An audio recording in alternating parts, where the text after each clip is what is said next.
How would you like to win this Titan version of the Joker? Seriously, this one right here. Stick around to the end of the video to find out how. Welcome to 5 Points of Articulation. The 5 points I discuss are packaging, presentation, posability, playability, and price. I'm Jason, and the Batman is finally hitting theaters. To celebrate, we're showcasing Batman figures, both old and new, all month long.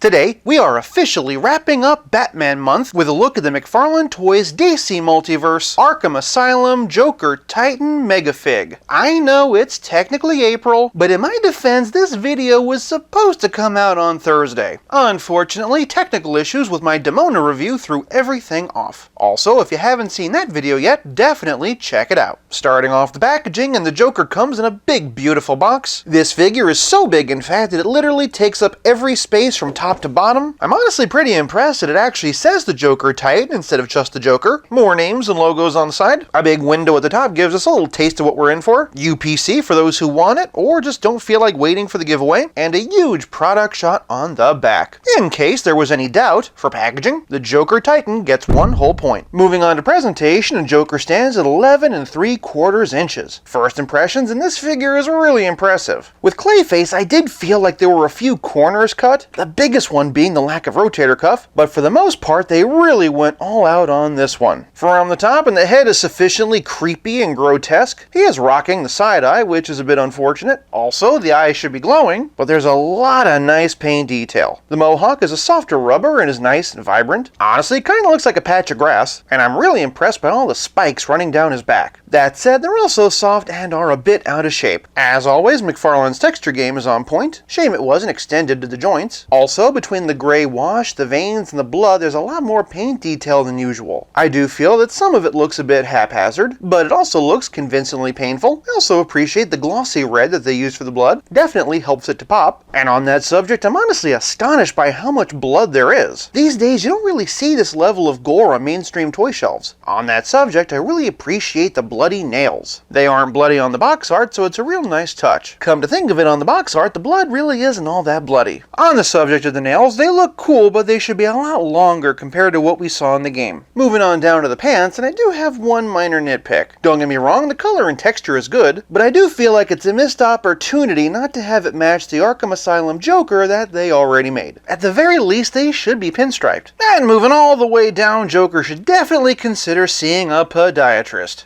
It might sound like I've been nitpicking this figure to death, and well, yeah, I have. Don't get me wrong, I don't think it's a bad figure. I just wish it was a little bit more accurate to what we saw in the game. For presentation, I'm giving the Joker Titan half a point. Moving on to posability, and Joker's head's in a dumbbell joint. Up this much, this far down, really great tilt, and all the way around. Swivel hinge shoulders raise up over 90 degrees, forward and back with the rotator cuff, but unfortunately no bicep swivel. He does, however, have double jointed elbows. It takes a bit of work, but the range is really good. Traveling all the way down the arm, and he has swivel hinge wrists. They hinge up this far and down that far. Honestly, this is perfect, and I wish that every McFarlane wrist was just like it. Shifting to the torso, and Joker has a diaphragm joint and a dumbbell waist. Because of the contour of his spine, he can't really arch back, but he can hunch over this far, and wow. He also gets a bit of tilt, and also side to side. Below the waist, and Joker has typical McFarlane hips. They kick out this far, and split that far. They also have a pretty decent amount of twist. Moving down the leg, and Joker has double jointed knees, toe articulation, and McFarlane ankle balls that swivel, hinge, and pivot. Although they didn't texture the ankle balls, they did make them at least look a little bit craggy. To be honest, the only thing that separates the articulation of this figure from any other DC Multiverse is the lack of bicep swivel. In the case of this figure, I think it was more of a cost-cutting measure than any kind of issue with engineering, but to be honest, I barely miss it. For posability, I'm giving the Joker Titan 1 whole point. Before we continue, if you like this video, do me a favor and give it a like. I put a lot of love into these videos, and your likes really do help more people to see them. Moving on to playability, and Joker comes with a trading card and a figure stand, but since I'm giving this figure away, I'm actually not going to be showing them off this time. If you need a reference, the stand will look like this, and the card will just be a smaller version of this picture. That said, I thought it would be fun to do something a little bit different and share a personal story about why this version of the character interests me. It all goes back to this comic book, the 1992 Batman Annual. In it, the Joker steals a bag of evil black diamonds, focusing his anger against Batman, and it transforms him into this hulking brute. Batman realizes that there's no way to defeat the Joker on his own, so if you can't beat him,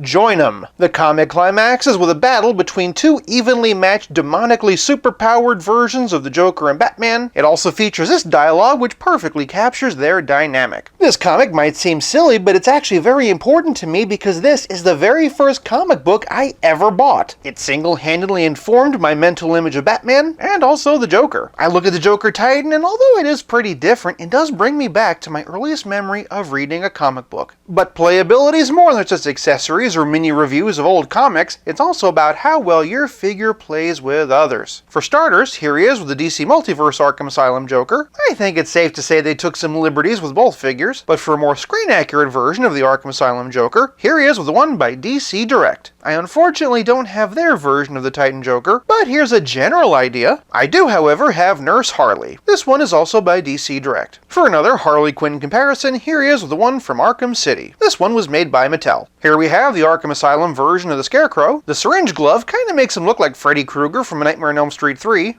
And what the heck? Here he is with Syringe Fingers Freddy from Nightmare on Elm Street 3 by NECA. Here he is with Two-Face from Arkham City. This one was also made by Mattel. And for the only other Arkham-related villain I have, here we have the DC Multiverse Deathstroke. I don't have the DC Multiverse Arkham Asylum Batman, but I do have this one by DC Direct. Personally, I think they scale perfectly. I also have this Arkham Asylum Batman by Mattel. This one came in the 2-pack with Two-Face. For some other Batman comparisons, we've got this recent Rebirth version from DC Multiverse, and here we have the Target exclusive Battle Damage version. For one more Batman comparison, here he is with Batman from the Three Jokers. For another Joker comparison, here we have the Three Jokers Clown version, and for some larger scale McFarlane comparisons, here we have King Shark. Here we have Clayface. If you haven't already, definitely check out that video. And here he is with Darkseid. This, of course, is the Snyder Cut version, but I use mine on my comic book shelf. For a large-scale Marvel comparison, here he is with Surtur from Thor Ragnarok. Thanks to the crown, Surtur is slightly taller. And just for fun, here he is with the Incredible Hulk. This one is by Marvel Select and is a 7-inch scale. On that subject, here he is with the Marvel Legends version of Hulk. This one, of course, is a 6-inch scale. And speaking of Marvel and scale, for a relative scale comparison, here he is with Pizza Spidey and the Spectacular Spider-Man. And of course, here he is with Stealth Iron Man. This Joker is a fine addition to DC Multiverse's growing collection of Arkham Asylum figures. It's also a great fit for people with the DC Direct figures who may have missed out on their version of the Titan. For playability, I'm giving the Joker Titan 1 whole point. This leaves us with nothing left to discuss but the price. I found the Joker Titan at Target for $39.99. Considering that the original goes for over $300, I'd say that $40 is a pretty good deal. For price, I'm giving the Joker Titan 1 whole point for a grand total of 4.5 out of 5. If watching this video has made you want this Joker, then you are in luck. I'm giving away this one that you see before you. I'll even include the original box. All you gotta do is comment below and tell me that you want it. This giveaway is only open to subscribers and residents of the continental United States. So if you haven't already, click that subscribe button. There is no purchase necessary, and it's not in any way, shape, or form sponsored by YouTube, McFarlane Toys, or anybody else. Only one entry per person, and the deadline to enter is 11:59 p.m. on Friday, April 29th, 2022. The winner will be selected at random and announced on Saturday, April 30th, 2022. Until then, good luck, play nice, and have fun.